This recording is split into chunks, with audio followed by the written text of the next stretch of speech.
You are celebrating this year, 40th season in stores. Congratulations. Thank you. Can you believe it? No. I feel like I always tell people I started coaching when I was 2, so that I was a prodigy. Gino's much older than I am, but it never feels that long until you actually put a number to it, and then you start talking about things and the questions people ask about your favorite moment, your best teams, like all of that, and then you start thinking and think way back to when you started, but it's been quite a journey.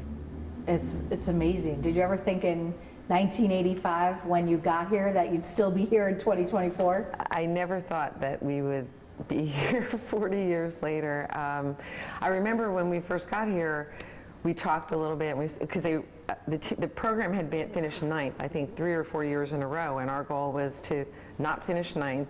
We're going to finish, anything other than 9.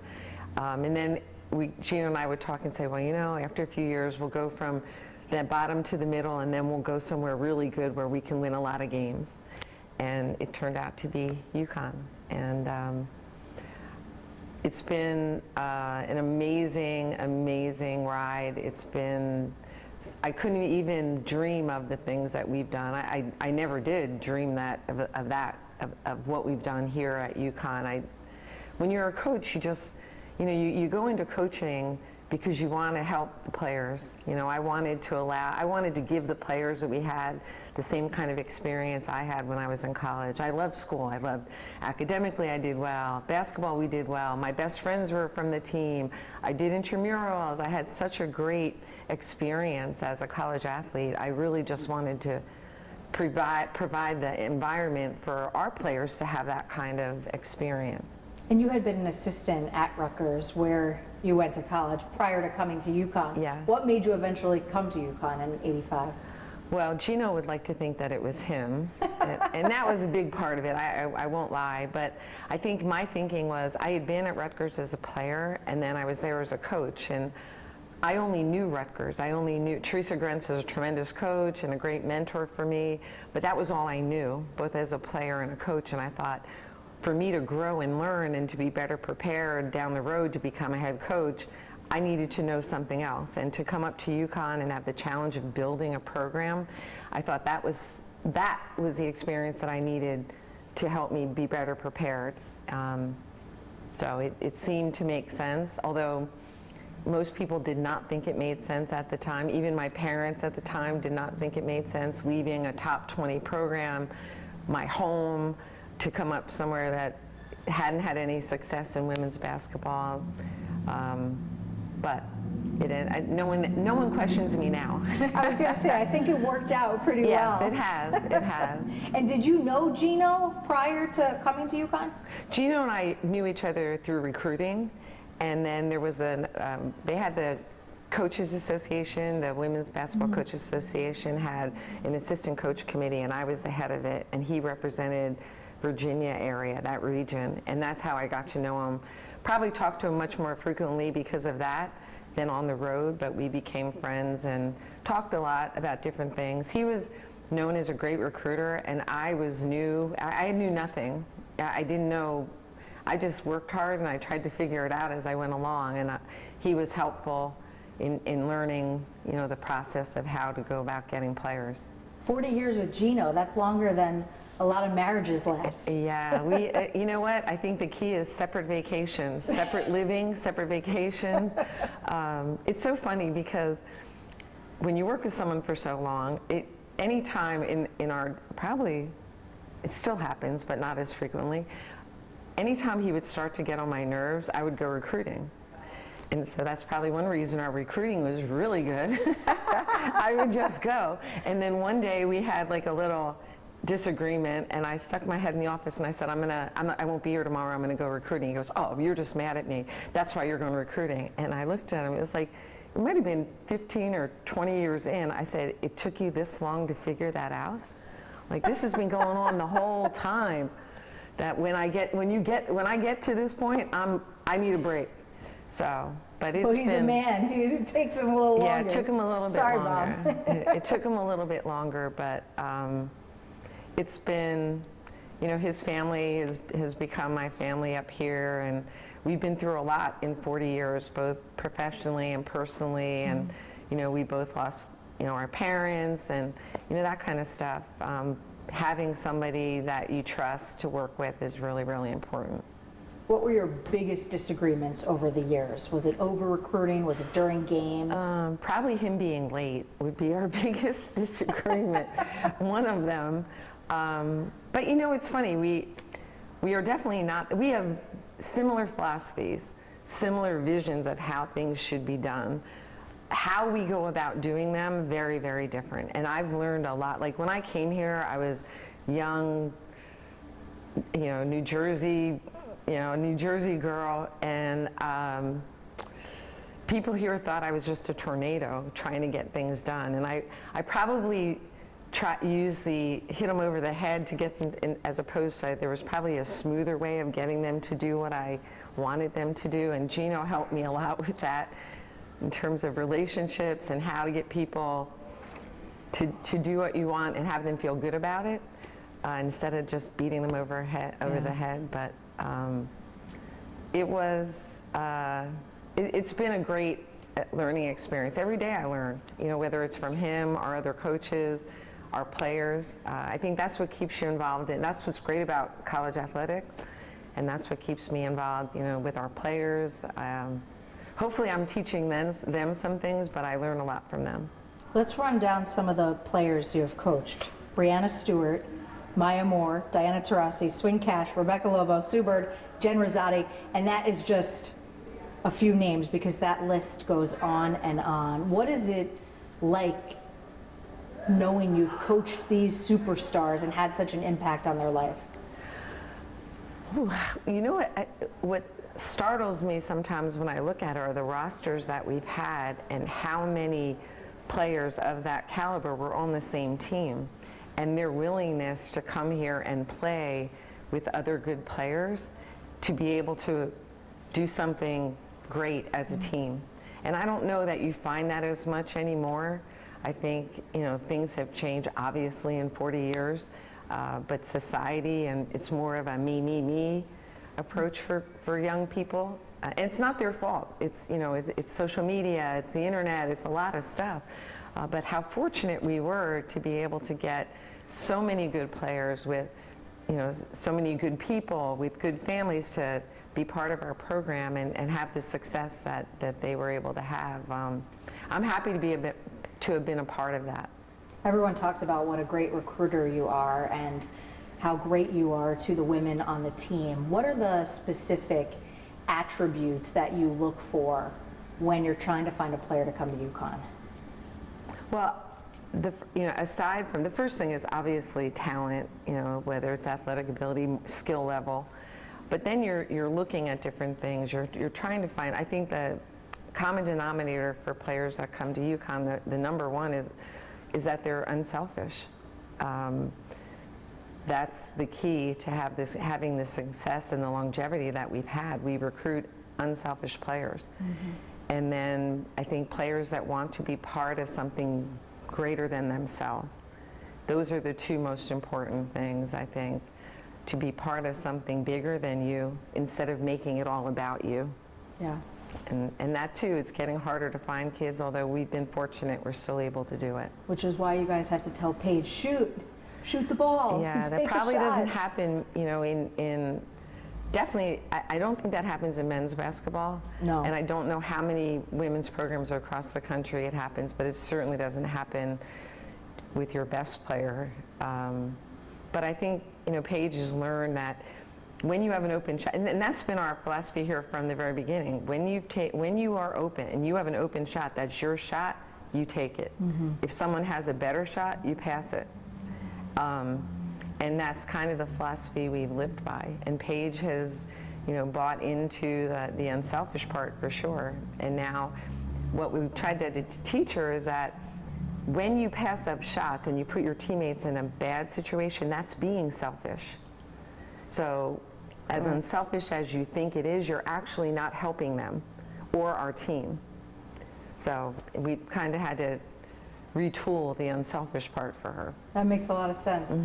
You wouldn't have had to do that with Caitlin Clark. She would have Well, I not didn't gonna coach ask you- Caitlin Clark, so I can't comment on that. I'm not going to ask you about that. I talked to Berube about that. She had some funny things to say. So in the 40 years here, you've had 11 NCAA championships, 59 conference titles.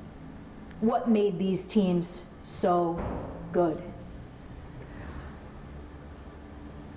I think, well, obviously talent, but even our very first national championship, I remember talking to that team about it. We were not the most talented, but we were the best team. And I think the focus on being the best team and giving up of yourself in order to have the team be more successful, I think that's what kind of separates us. I don't even know until people tell me the number of conference championships.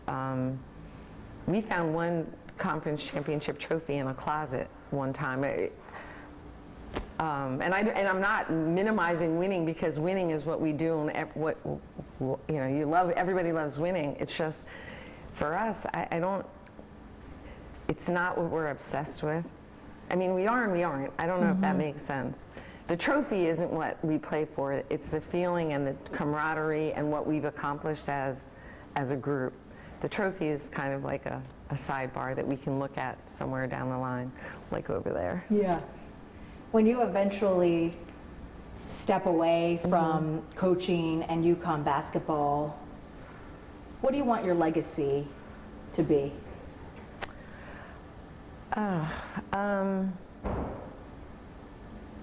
I think I would just want my legacy to be that I worked hard and I tried to do everything the right way, and that I was unselfish, and that I was willing to give up my time and to try to help all the young women that we've had. It's humbling to have had the success that we have had, and it's humbling for me to be acknowledged for doing something that I absolutely love, and that I would do, well, I don't want to say I would do for not being paid, but just that how much I've enjoyed it and how much I've been able to share it with my family and my friends, and I just wouldn't trade it. So many people don't get to, they're working and it's a job, and for you to get to do what you love and be around these women and really cultivate those relationships, is that the best part of coaching to you, being able to mold these women at such a formative age? My two favorite things about coaching, from a basketball standpoint, I love scouting, because I love trying to figure out how are we going to guard them, how are we going to score, like the strategy of that. I really enjoy that.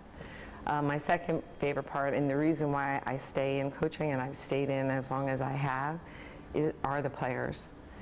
Being able to have relationships with them and help them while they're here, but then also now the relationships I'm able to have with Sue Bird or Brianna Stewart, Nafisa, Katie Lou, when they have their first children, the phone calls I get, Azrae Steven, it's just so many that, they'll call you, and that's really what keeps you in it. I don't think I personally would ever stay in it just for wins and losses or even the salary. I think it's about those relationships, being able to see them grow, and then having that, like a parent, like once they leave, I think they appreciate and understand more of why you made them do the things you made them do.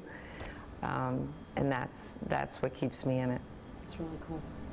I'm sure this is the millionth time you've been asked this.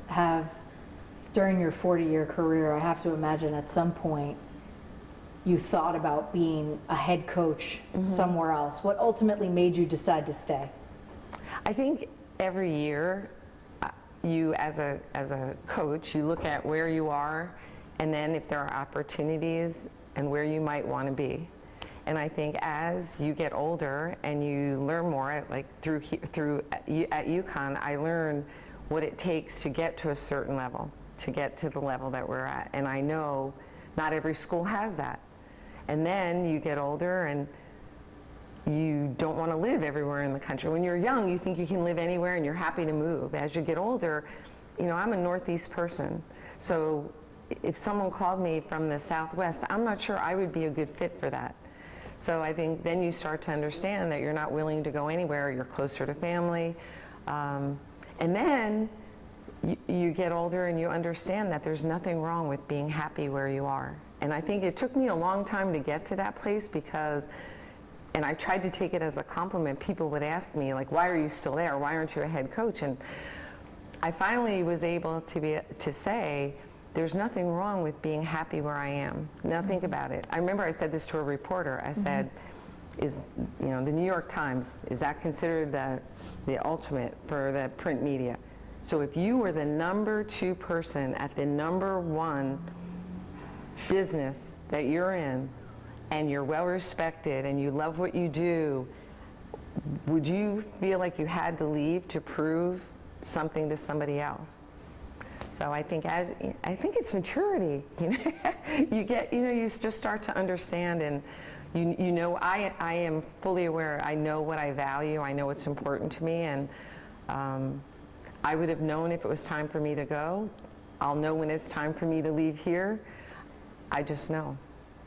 Have you thought about when you will retire? Well, I mean, it would be, I certainly know I'm closer to the end than the beginning. So you don't have to be a brain surgeon to know that. But I feel like Gino and I have talked about a lot of different things. But I feel like we still have a few good years left in us. I feel like there are still challenges out there that we'd like to help, Paige, we'd like to help Sarah, we'd like to help Jana, some of our players reach their goals. So I feel confident and comfortable where we are. I think people will be very happy to hear that, that you're not leaving anytime soon, hopefully. Would it be a decision that you make together, or you will decide to leave when it's right for you personally? Well, I think part of me would love if we kind of came in together and leave together, but again, if I'm ready before he is, I think I would feel confident and comfortable making that decision. Just like if he was in a place, a different place ready to leave before I was, I think we would talk about it. But I think you have to do what's in your heart, and I don't ever want to be one of those people who is retired before they're retired, meaning you don't go to work, you don't spend the time, you don't put in the energy, I don't want to be that person. So when I feel like I'm done, then I'll know, because I am not ever going to cheat the University of Connecticut or our players. I'm just not going to do that. I love that. Let me see, is there anything, excuse me, that I missed that you would want to talk about? I know you were inducted into the Women's Hall of Fame in 2018. That was pretty exciting. Yeah, what was that honor like for you? One of only a few assistants. It's only two of us. Yeah. And it was kind of cool. Both myself and Mickey DeMoss were inducted at the same time.